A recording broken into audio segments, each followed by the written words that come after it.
Hello and welcome to KLM Institute. Today, we're bringing you a comprehensive update on Saudi Crown Prince Mohammed bin Salman's recent condemnation of Israel's actions in Gaza, labeling them as genocide.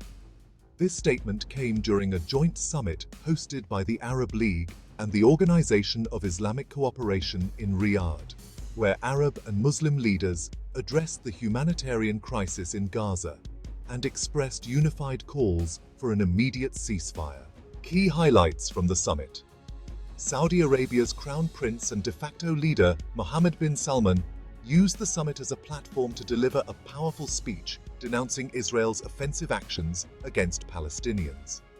Joined by other influential Arab leaders, the Crown Prince emphasized the urgent need for international intervention, underscoring the heavy toll on civilian lives in Gaza and Lebanon.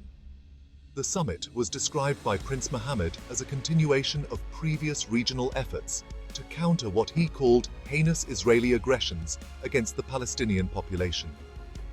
He urged the global community to hold Israel accountable and stop the ongoing violence, calling for a path forward based on peace and security. Potential changes in Saudi-Israel relations.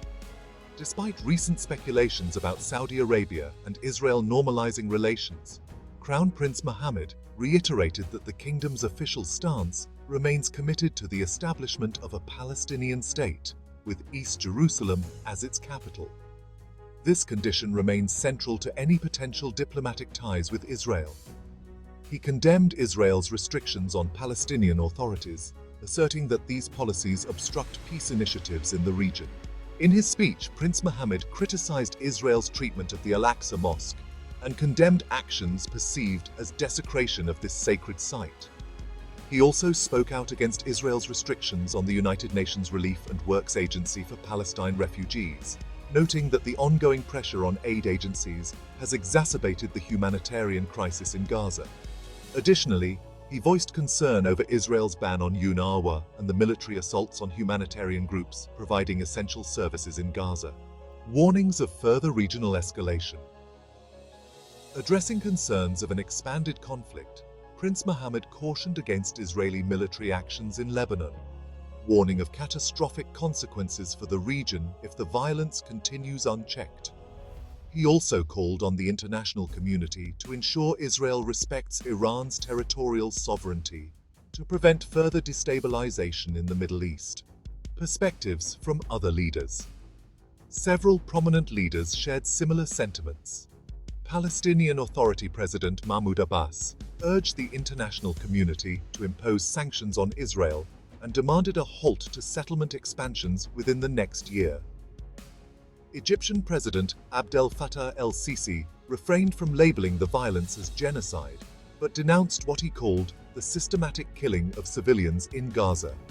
He vowed to oppose any Israeli plans for the forced displacement of Gazans or efforts to render Gaza uninhabitable. Syrian President Bashar al-Assad called for a unified executive action plan to halt Israeli offensives, stressing that failure to act would enable further violence against Palestinians.